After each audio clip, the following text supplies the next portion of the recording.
Hello friends, welcome to my channel.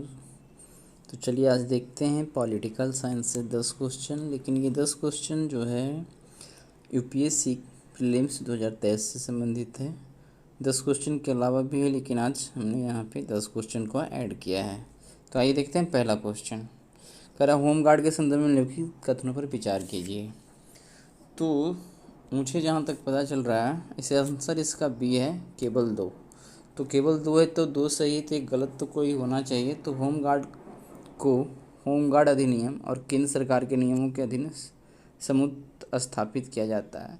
लेकिन जहाँ तक ये पता है कि ये एक स्वायत्त निकाय होता है, इसलिए गलत यही होना चाहिए। बाकी ठीक है। होमगार्ड की भूमिका आंतरिक सुरक्षा बनाए रखने में पुलिस को सहायक बल के रूप में सेवा देने की है।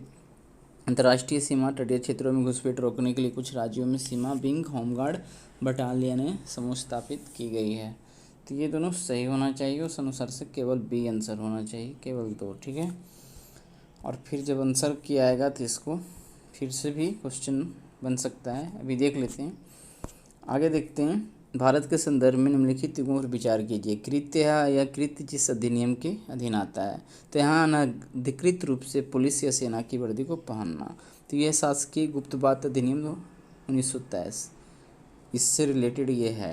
किसी पुलिस अधिकारी या सैनिक अधिकारी की ड्यूटी में तैनात होने के दौरान जानबूझकर उन्हें गुमराह करने या अन्यथा उनके साथ हस्तक्षेप करना, तो ये जहाँ तक लग रहा है कि इसके साथ नहीं है।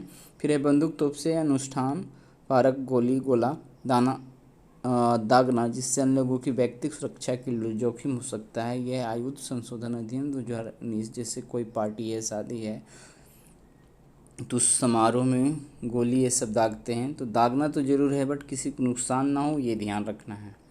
ठीक है। तो इस अधिनियम में है, उस अनुसार से भी केवल 2 सही है, ऑप्शन बी। आगे देखते हैं। भारत की ध्वज संहिता 2002 के अनुसार भारतीय राष्ट्रीय ध्वज के बारे में निम्नलिखित कथनों पर विचार कीजिए। तो भारत के राष्ट्रीय ध्वज का जो मानक का माप है, ये ऐसा कोई फिक्स नहीं है, लेकिन रेशियो जो है फिक्स है। तो उस अनुसार से कथन 2 सिर्फ सही है। तो कथन इसका आंसर डी होना चाहिए ना। कथन 1 गलत है और कथन 2 सही है। तो ऑप्शन तो इसका डी होना चाहिए। आगे देखते हैं। संविधान दिवस के बारे में निम्नलिखित कथनों पर विचार कीजिए। करा नागरिकों के बीच संवैधानिक मूल्यों को संवर्धित करने के लिए संविधान दिवस प्रतिवर्ष 26 नवंबर को मनाया जाता है। तो एक कथन तो सही है, लेकिन ये 26 नवंबर 1949 को भारत की संविधान सभा ने भारत के संविधान का प्रारूप तैयार करने के लिए डॉक्टर BR अम्बेडकर की अध्यक्षता में एक प्रारूपण समिति बनाई। तो ये प्रारूपण समिति 1949 में नहीं बना था। ठीक है। 26 नवंबर 1949 को तो इसको स्वीकृत किया गया था संविधान को। तो इस स्थिति में हो जाएगा यहाँ पे कि कथन 1 सही है और 2 गलत है। ऑप्शन सी गलत हो जाएगा। ठीक है। अब मतलब कि ऑप्शन सी यहाँ पे सही हो जाएगा। निम्नलिखित कथनों पर विचार कीजिए। भारत के संविधान के अनुसार केंद्र सरकार का यह एक दायित्व है कि वह राज्य को आंतरिक विक्षोभ से बचाए। तो ये बात तो सही है।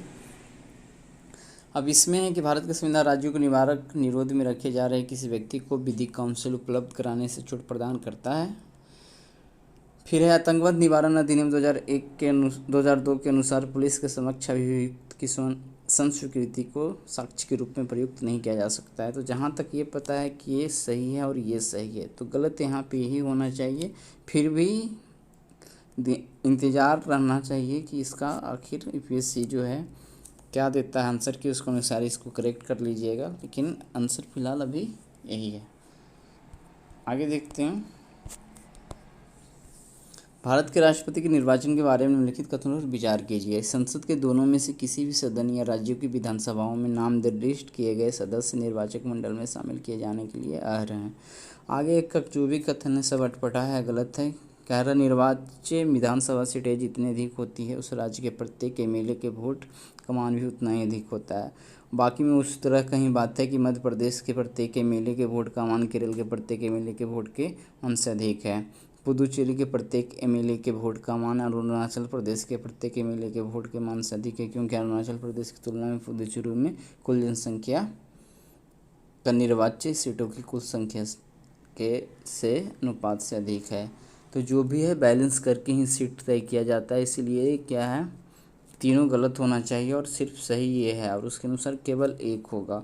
ठीक है, यहाँ पे आंसर हो जाएगा ऑप्शन ए। करा निम्नलिखित में से किस एक्ट द्वारा बंगाल के गवर्नर जनरल को भारत के गवर्नर जनरल के रूप में अभिहित किया गया था? तो ये क्वेश्चन हमने कल गलती से क्या है, हिस्ट्री में सेट कर दिया था। ये आंसर होगा ऑप्शन डी। ठीक है, इसको इसमें रख सकते हैं पॉलिटिकल साइंस में। ठीक है, आगे देखते हैं।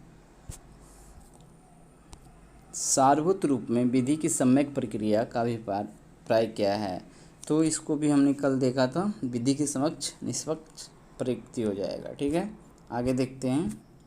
करा है भारत में दैनंदिन जेल प्रशासन के लिए जेलों का अनुरक्षण राज्य सरकार अपने नियमों और विनियमों से करती है। और दूसरा देखना है कि भारत में जेल का नियंत्रण जेल अधिनियम 1894 द्वारा किया जाता है। ये बात तो सही है। ठीक है, जिससे जेल का विषय स्पष्ट रूप से प्रांतीय सरकारों के नियंत्रण में रहा है। तो किया जाता है फिलहाल अभी। ठीक है, उससे पहले प्रांतीय सरकारों के नियंत्रण में था कि नहीं, यहीं पे ये गलत हो सकता है। उस अनुसार से ऑप्शन सी इसको कर सकते हैं, बट इसको थोड़ा सा आप रख सकते हैं। जब आंसर किया है तो देखें, उसके अनुसार एक हो सकता है यदि ये सही हो जाए तो। ठीक है, अभी तक हमने डाटा ढूंढा है, नहीं मिला।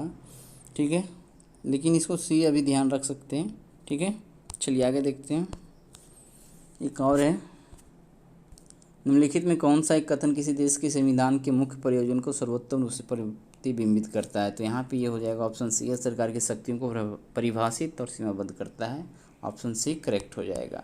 तो आज हमने देख लिया यूपीएससी प्रीवियस क्वेश्चन जो पॉलिटिकल साइंस से था। अभी भी 7, 8 या 10 भी हो सकता है, तो अगले वीडियो में उसको लेकर हम उपस्थित रहेंगे। ठीक है, तो कल मिलते हैं ज्योग्राफी, और कल ज्योग्राफी भी प्रीवियस क्वेश्चन से ही रहेगा। ठीक है, तो आज भर के लिए इतना ही रहने देते हैं।